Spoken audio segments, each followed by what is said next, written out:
Dhaggeeffattoonni oduutiin jalqabaanii humnoonni nageen Liibiyaa godaantota 600 ol humnaan qabanii hidhuu dhaabbanni miti mootummaa hima. Kanneen qabaman keessaa gariin yoo miidhaman yoo ta'u, tokkrisaa miidhamuu Norwegian Refugee Council ibsa. Godaantonni hedduun ji'a furii fuuldura waajjirri UN Tripoliitti mormaa turan. Godaantota to'annoo jala oolan keessaa dargaggoo Abdurrahman Abdulqaadir erga kan nuuf erge ture.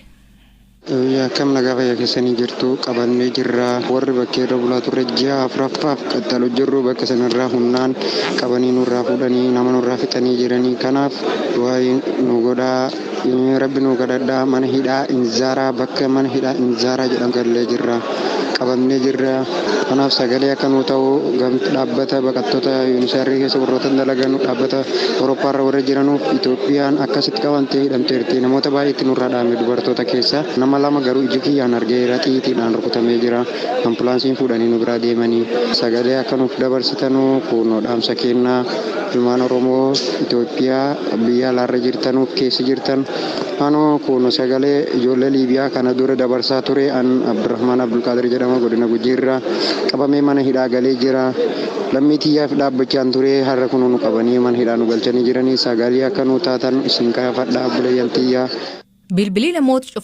Bilbilii namoota hidhamanii cufamuun maatiin isaanii yaaddoo eeggaluu himan. Haati warra Abdulrahman aadde Aayaa Jamaal tabii Italii jiraattu yaaddoo guddaa keessa jiraattu nutti himti. Ani Itaalii jedhama Itaalii jedhama bishaan erge birrii nama dhaqqaatii birrii biyyarra hawwalate waan qabu maatii gurgurtee bishaan erganaaf daa'ima isaa mana yuunivarsiitii fuuldura gara ji'a sadii ta'anii beeytanii akkuma BBC irratti beeytan sanuu. Achi kaanii halkan keessa dhufanii poolisiin marsitee qaamuma baqatee hin beeyne jarri mootu marfamaniitiin baasii guddatti naqa. Kan Anzaaraa jedhama bakkeen isaan itti dhabdeeytanii. Meeqaatti achi dura nama kumaatti jira naan jedhe kalee sagalee naa kaa'ee ture inni amma mootu silkii argachuu hin dandeenye silkii irraa guuran jedhan ijoollee baqaati kaanillee ka irraa guurallee ukaan chaarjariin argatanii kaan immoo humnaan irraa guuran jedhan silkii waa tokko hin qabani wallaahi billa inni faa keessatti amma eegaan biraa bahee waa tokko hin qabu nama hin qabu rabbiin malee ishee waan tokko baqaati eegaan biraa bahee mataan isaan goola'u malee waa tokko bishaanillee deemee ani buunan gadi bu'ee kaasaaree achillee mana hidhaatti qabanii bishaanillee mana hidhaatti galchan.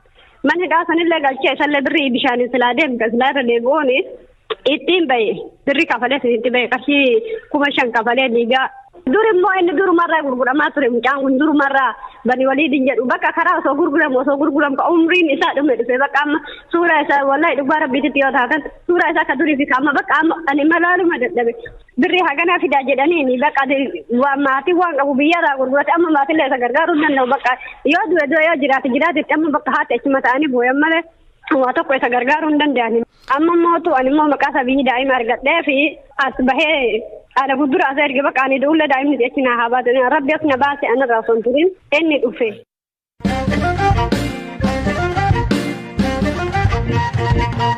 Hoogganoota fi miseensonni Koongireesii Federaalaa Oromoo rakkoo nageenya hiikuuf qabsoo karaa nagaa eegalee itti fufnaa jedhan ajjechaa ittisa Hacaaluu Hundeessaa hordofee jalqaba doolessaa bara 2020 to'annoo jala kan oolan miseensonni isaanii kan garii jimaata dabre gadhiifamuun ni yaadatama. Haa ta'u malee mariin biyyoolessaa hunda hammata gaggeeffamuuf namoonni mana hidhaa hafan gadhiifamuu qabaa jedhi taanan durtaa kafaa'oo obbo Mullaatoo Gammachuu.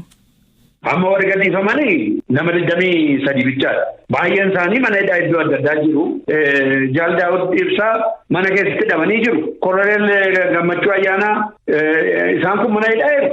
Abdii Raggaasaa warra kana fakkaatan baay'een isaanii warri hojii adeemsisaa jiranii hundumtuu mana hidhaa jiru. Kanaatiif hundumtuu bahee maree kana gubbaatti argamuun hin barbaachisaa inni kunis gaaffii keenya. Warra hidhaadhaa ba'anii fi hin gammanne garuu ammas taanaan hankeenya bichaa sun ta'in Oromoo hidhaa jira. Kanaaf ganaa waan keenya gammachuun keenya qulqulluumatti dhibba jennee yaadna miti. Har'aa ibsa baasanii turtanii qabiyyeen ibsa keessanii maali? Maree biyyaadhaa kan jedhu akkuma beektanii nuyi kanaan dura walii gallee iddoo tokkotti dhufnee naashinaal daayiloogiin jedhamuutu sagubbaa jira biyyi kun waan baay'ee irratti garaagarummaa qabna. Mariin kun adeemuutu sagubbaa jira. Mariin kun hin deemu taanaan filannoon kun waa sadii hin fiduu jenneetu tokko nagaa. Sabii keenyaan iddoo adda addaatti hidhamaa jira, ajjeefamaa jira. Yeroo dhiyootti akkuma dhageessan abbaan gadaa nama 14 tokkicha iddoo tokkotti goommanni ta'anii isaan kun raafuu godhanii iddoo adda addaatti amma ammaatti sabii keenya du'aa jira, dirooniidhaan rukutamaa jira, qabeenyi badaa jira. Kanaatiif nagaa buusuu hin dandeenye jedha. Inni lammaffaan dimookiraasii gadi finnee. Inni sadaffaan biyya keessatti misooma hin fidu misoomni kan dhufuu danda'u biyya nagaan jiru keessatti mareen adeemuutu isa gubbaa jira inni dura keenya turree kun hin godhamne amma reefuu mareetti deemnaa jedhan. Mareetti deemna immoo mareen nuyi yaadnuu fi inni amma kaa'amaa jiru adda ta'e faallaa ta'e kan keessatti guruppiin tokko bichaan keessatti qooda fudhatu osoo hin ta'in karaa walaba ta'een mootummaanis karaa hundumaa iddoo tokkotti kan fidu qaamni tokko dhaabbatee araara biyyaan keessatti buusuutu isa gubbaa jira kan jedhu qabna. Ajandaallee kan ajandaa kana uumuu danda'u komishinii isa dhufuudha. Komishinii kana immoo kan uumuu warra bakka bu'oota paarlamaadha jechuudha. Paarlamaanii harka 98 badhaadhina. Paartii tokko biyya hundumaa xarnafee sanni qabate kana keessatti araara maalii bu'uu danda'a kun kanaan uumamee ammuma qabee kun yoo sirraa udhaa baatee rakkina qabaa ittiin jechaa jirra kana nuyi baafne jedhara. Maaliif paarlamaaniin dhaaba yoo ta'e walaba jechuu komishiniin kun walaba ta'aa jennee nama nuni. Ayyee ulfaadhu obbo Mulaatu. Fayyaa ta'e kaasbii koo.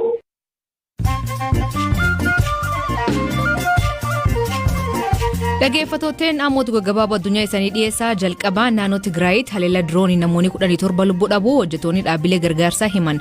Kun eegi torbaan dabree namoonni 60 ga'u haleellaa wal fakkaatuun kaampii baqattoota keessatti du'an. Kaampii baqattoota irraa haleellaa raawwachuun akka waraana ta'uu danda'a jedhiiwwan. Dorgommii waancaa Afrikaa guyyaa sadaffaaf itti fufee taphatamaa jiruun Aljeeriyaa fi Seeraaliyoon duwwaan bahan. Taphni haalaan eegamaa ture Naayijeeriyaa fi Masriin ammoo 1-2 ta'ee xumurame. Suudaaniif Gini Bisaawun yeroo muraasan booda eegaluuf. Adoolessa dabre irraa kaasee meeshaalee wallaansaa naannoo Tigraay bira ga'uu fi eeyyamni akka dhoowwatame dhaabbanni fayyaa addunyaa beeksise. Hoogganaan dhaabbatichaa Dr. Tedros irdeebiin gaafiin isaanii didamuu ibsa.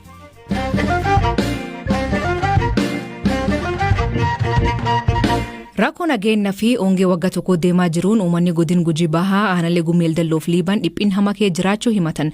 Aanaa Liiban gandburra dheeraa waggaa 35f bulchaa akka ture Abduub Liiban soda nageenyaatiif magaalaa Nageellee Booranaatti baqachuu hima. Haa ta'u malee achumaatti humnoonni nageenyaa intalisa dabalatee jaartii umrii 70 rasaasaan dha'uu dubbata. Balbalumti dhufanii dhaananii baa jedhan gabbaati ijoolleen daneen karaa kan dhufteedha. Har'a eedi muluu katamaan tun tuksi. Ulaatuun baatee karaa kallee cufuriiseetu madhaa bultee jedhu uummatii warri laf jira. Isammaaf duratti argitanii ni jedhanii shaneen saakuna tokko katama seensisaate 12 katama seensisaate 12 nu baafan jiru loon hin cizinu. Nu warruufi jirra manum keessa seenna. Waan jedhaatiin uummata kaan walitti baasanii hiriir walitti baasanii hora walitti qabanii hor keessatti amma jaartii takkaa fi intalli hin dhaan. Aan uleellee namni akkasuma hin jiru hawulee latti dullaan cabaan maaneen akkamatti jiru anillee yoo sanaasu bise sunutaalee dhufe reeffi intala kajiis kana alleen booma gargalee ijoollee tiyyammoo taachifee jirtu muca guddaa mucattaanu ijoollee nama shammuluu uleen fixanii sadii hospitaala ta'ee tokkiisaa gammayidha jedha. Akkana tokkochiisiin qulleen duraanii haqa dhalatillee poolisii ture akkanaan nu waan diinummaa bilisa akkanumatti harkaatti hin taane qaamni poolisii nurra fudhatee balaa kan geessu nu gubbaan ga'e. Jireenyi lafaa makkam jirbiiti qara laftiillee booni guddootti jajjabaatee maanta nageenyi lafaalleen akka malee hamaa. Akka jirin qabu uummati jamii tokko shaneen isayyuun fitti warri amma qaamni bulchiinsa haa kenna qaam seera ta'ee dhaaba mootummaa ta'e isiin nu fitti buteen naan baqannaame jeedis ammoo qaamni isiin hin tun uummata ofumasiisu deemin jira oolaallee itti buute horiillee naalate horiillee qabu beelallee midhaallee waggatallee qaran arganne amma isaanillee yoo achiisanii dukkaane hallasuma masara gurguddatti gadhiisanii hundee yoo masara gurguddatti kan kaan eebbannaa jedhan baqataa. Yoo dhufan lafum gadhiisanii bira deeman taane maafi shaneen isan keeyyaati jedhanii gana uummatu mukaan dirqisiisanii uummatu mukaan dhaananii uummatu mukaan ijjeessanii. Uummati Liiban uummati keessumaa gam Booranaatiin qubatu haga naannoo Gujiillee walitti uummata bade jiruu waan tokkollee nu namne namni sun lubbuun jira malee sanyii duwwamte biyyiirra dhaamte addunyaa keessaaf. Si deebinellee deebisuu hin argannu misooma mani tamaarii sadii qaban gan tokko irratti masadii mana furii jira. Ammaan tan fulaan tokko mani tamaarii tokko hin jiru barataa waggaa ganan baran uummata namni keessa hin jiru. Wama tokko waan tokkollee waan jiruun hin qabnu jiruun teessee jirti laajuudhaan. Waaqni san gargaareen Abduub. Jenne. Dheengadda magaalaa Nageellee humnoonni nageenya manneen hedduu gubuu maatii namoota miidhamanii BBC'tti himan. Manni gubanii amma gaman 70 gubanii gara naannoo marshaa 70 gaman 70ti namni ilmoolee waan akka re'ee tokkollee kee gubatee taasiseera manni guddoo gubate manni nafne cidii midhaanii tartiibuu boona midhaan barkan dhaanii cidii namni barkan galfatee cufaan gubanii beekaanii horiin boona dhibbuun qabne boni arma utingomu warani utingomu fa mucidi kuno agayya ta munami ko daate galbade silawri bon baafatu le tunu rogubani abo akinjiru lak yarin do kollen kaman ke jirtu yartinan ganni de mun gudda be simangi janan ragubani yartale yite romani makalaga ngori liyay lisindir ko fuule dabre Kanirraa bulchaa godinichaa abta dalagdoo dabalatee bulchoota hedduuf bilbilee kaasuu hin dandeenye.